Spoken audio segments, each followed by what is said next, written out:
Very good morning to you all, my dear children. Have you remembered what was in the last class? Yes, we were discussing about the Canterville Ghost, right? The story Canterville Ghost is written by Oscar Wilde, and this is a very humorous story, very humorous story and interesting story. It's about ghosts, right? Here in this story, a ghost tries to frighten the new occupants of the Canterville Chase. I hope everyone can remember all these things. And Mr. Hiram B. Otis, he bought the Canterville Chase from whom? Lord Canterville. And Lord Canterville and others also, many warned him not to buy this Canterville Chase because this place is haunted. Many people warned him not to buy that one, but he did not mind such things. Clear? Okay. Then what happened? He shifted to this Canterville Chase with his wife, with their son Washington, their daughter Virginia, and their twin boys. Everyone moved to this Canterville Chase. And one lady was there. She was waiting for them. Who was that? Mrs. Umney. Who's that? Mrs. Umney, the housekeeper, and who had worked in the house for Lord and Lady Canterville for a long time. Okay.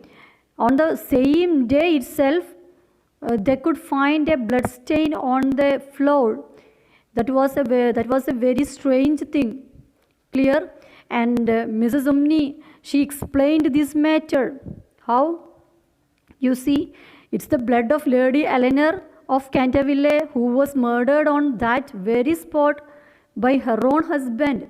Mrs. Umney, she explained the things, how this blood stain came there.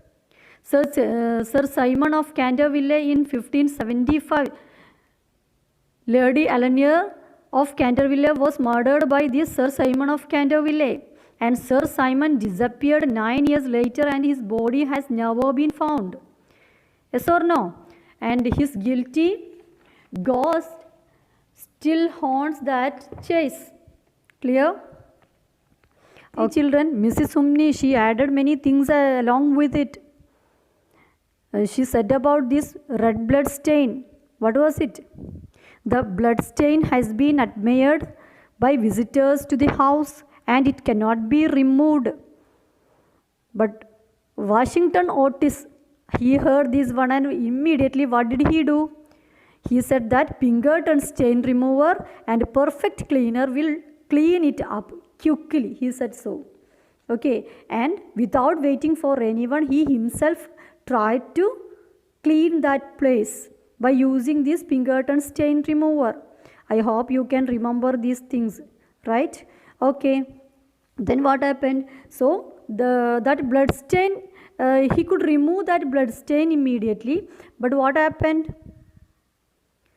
A terrible flash of lightning lit up the room and fearful crash of thunder made them all jump to their feet and Mrs. Umney fainted. When he removed the stain from there, something strange occurred there in that place, right? A fearful crash of thunder made them all jump off their feet and Mrs. Umney fainted. Okay, but immediately she could wake up. She was able to sit up immediately even though she was fainted. There was no doubt that she was very unhappy, but it was very clear that she was not happy. Mrs. Umney was not at all happy by this and she again warned Mr. Otis that trouble could come to the house. So up to there we have already finished. We have already discussed. Okay, listen, I am going to read the lesson. I have seen things with my own eyes, sir. She said, things that would make your hair stand on end with fright. Many nights I have not been able to sleep for the awful things that are done here. Mr. and Mrs. Otis, however, told her that they were not afraid of ghosts, and she at last went slowly out to her own room. The storm blew fiercely all that night. The next morning, when they came down to breakfast, they found the terrible stain of blood once again on the floor. I don't think it can be the fault of a perfect cleaner. Oh, Washington. I have tried it with everything. It must be the ghost. He rubbed out the stain and second time. But the second morning it appeared again. It was there again on the third morning, though the library had been locked up all night by Mr. Otis himself, the key taken upstairs. The whole family was now quite interested. That night they all went to bed at 11 o'clock, and by half past 11 all the lights were out. Some time later, Mr. Otis was awakened by a curious noise in the corridor outside his room. It sounded like the rattle of metal and seemed to be coming nearer every moment. He got up at once, struck a match, and looked at the time. It was exactly 1 o'clock. The strange noise still continued, and with it, he heard the sound of footsteps. He put on his shoes, took a small bottle out of his case, and opened the door. Right in front of him, he saw the pale moonlight, a terrible old man. His eyes were as red as burning fire. Long grey hair fell over his shoulders. His clothes were old-fashioned, dirty, and ragged. Heavy chains hung up his wrists and ankles. "My dear sir," said Mr. Otis, "I really must insist on your putting some oil on those chains. I have bought you a small bottle of Tammany Rising Sun oil. I shall leave it here for you by the bedroom candles, and will be happy to bring you some more if you need it." He laid the bottle down on a table and, closing his door, went back to bed. For a moment the Canterville ghost stood quite still. Then he threw the bottle upon the polished floor and ran down the corridor, making low groaning noises and glowing green in the darkness. What are the new words given there? The first word is corridor. Corridor. A long narrow passage in a building with doors that open into rooms on either side. Okay, what's the meaning of corridor? A long narrow passage in a building with doors that open into rooms on either side. Then next word, ragged. Okay, how can we pronounce that one? Ragged. What is that? Ragged. Old and torn. Ragged means old and torn. Okay. See children, Mrs. Sumner tries to explain the things in such an exaggerated way here. See, I have seen things with my own eyes, sir. She said, things that would make your hair stand on end with fright.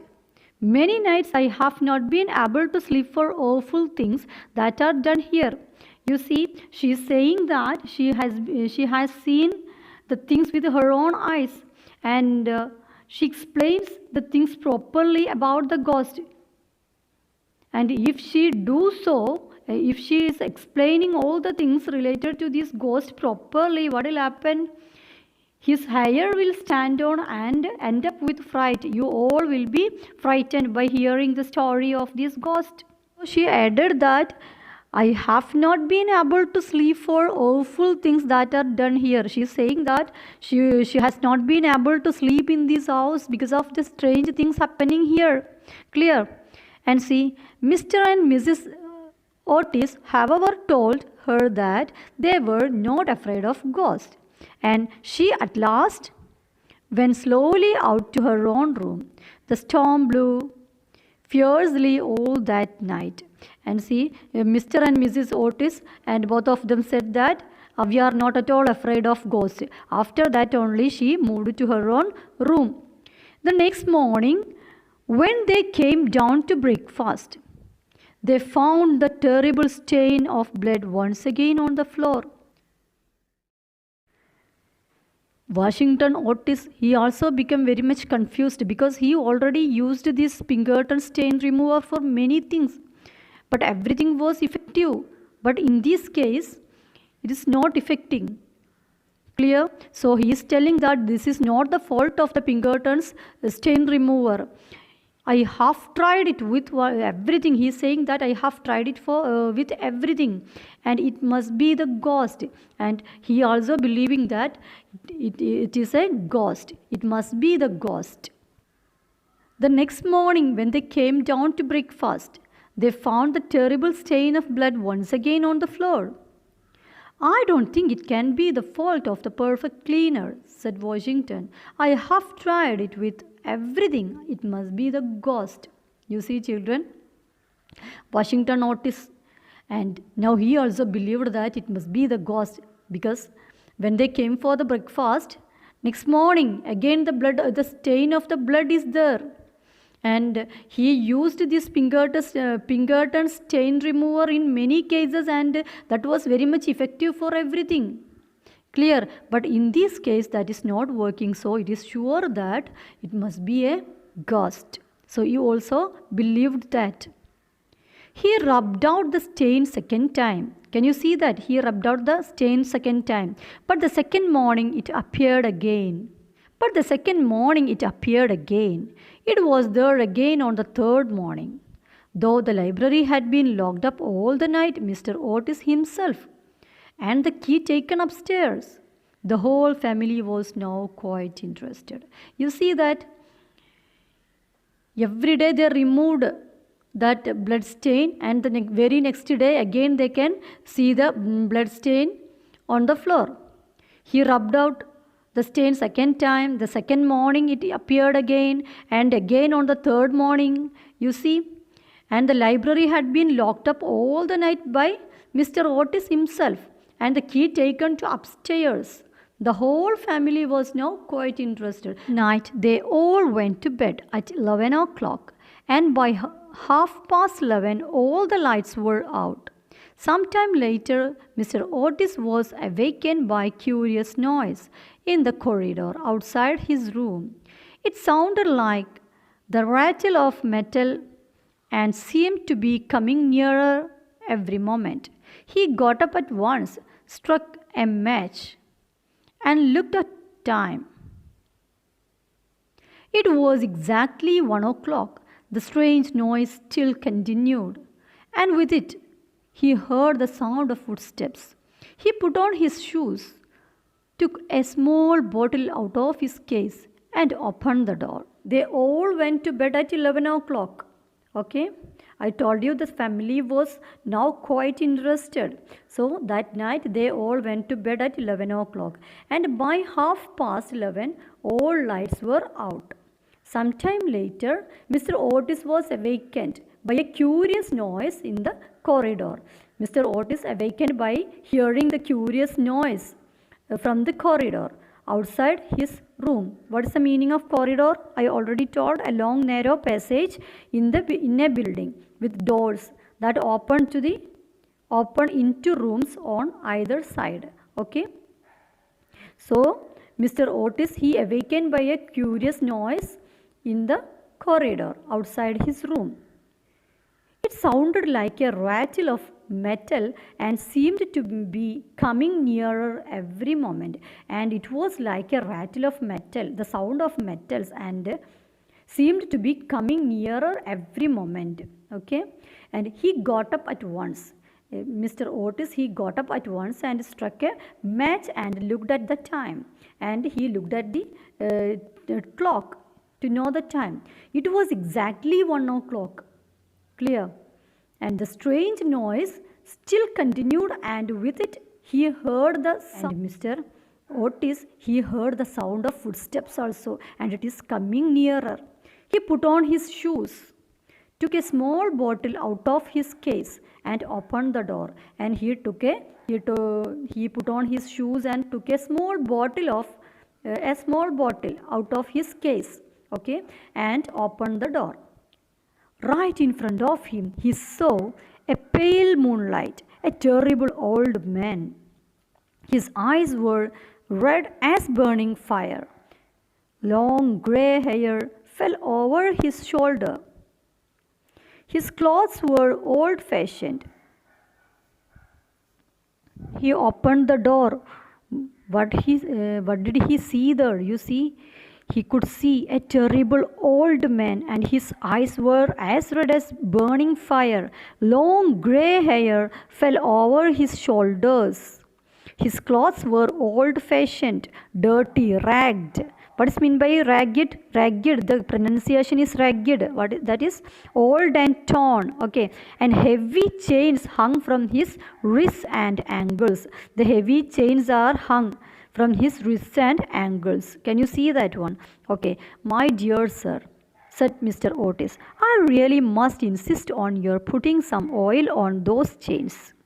I have brought you a small bottle of Tammany Rising Sun Oil. You see here, Mr. Otis is very much humorous and he is advising him to use some oil on the chains because the rattling sound of the metal is very much disturbing. Okay, I have brought you a small bottle of Tammany Rising Sun Oil, and he offered a bottle of oil.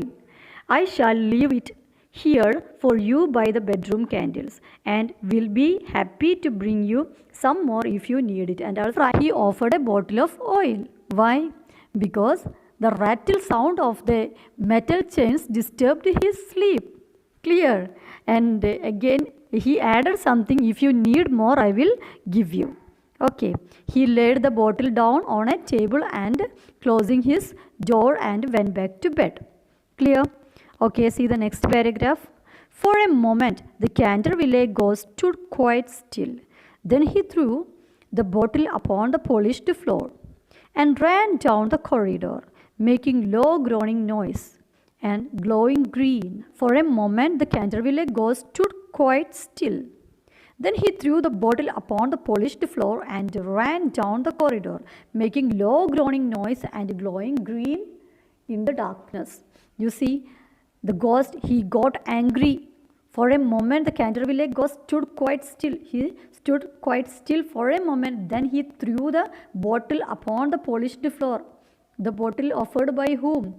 It's given by Mr. Otis. He threw it and he ran down the corridor, making low groaning noises. He made some groaning noises, crying noises, and glowing green in the darkness.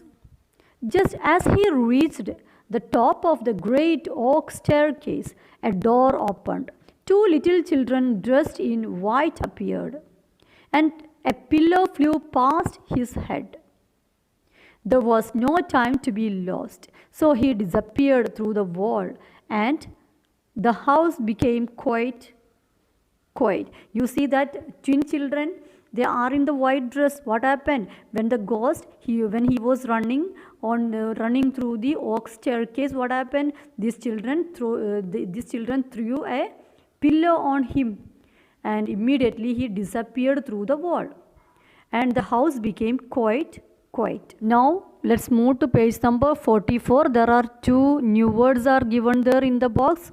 You see, moonbeam. What is the meaning of moonbeam? A stream of light from the moon. The next one, duchess. Who is a duchess? A woman of high rank, the wife of a duke. Okay, that's the meaning of duchess. Okay, now let's move to the next paragraph. On reaching a small secret room, he leaned against a moonbeam to get his breath back. Never in all his 300 years of haunting had anyone been so rude to him.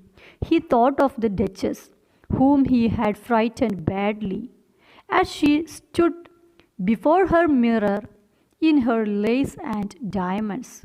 As she stood before her mirror in her lace and diamonds. You see, the ghost tried to escape from there as soon as possible. The author says that never in all his 300 years of haunting had anyone been so rude to him. No one behaved like this because everyone afraid of him. But today these children and Mr. Otis frightened the ghost. Okay, and now every time the ghost frightened others, once he frightened a duchess very badly. when she was standing in front of the mirror by looking at her lace and necklace. Okay, he thought of the 4 housemaids who had screamed when he had smiled at them through the curtains of one of the spare bedrooms. Then there was a man whose candle he had blown out as he was on his way from the library, and who had been ill ever since. And you see here, everywhere he frightened. And now, after all this, some awful Americans had come and had offered him the rising sun oil and had thrown pillows at his head. It was too awful. Besides, no ghost in history had ever been treated in this manner. You see, I told you he was too much powerful and he frightened many others. But now what happened? Now, some American people came to his house, the Canterville, and they offered him the rising sun oil, and also they threw pillows on him, and it was too awful actually. Besides, no ghost in the history had ever been treated in this manner. And the author says that no ghost in the history had ever been treated in this manner. Okay, that's the end of this story. I'm going to stop here, and the other exercises I will discuss in the next class. Okay, thank you. Have a nice day.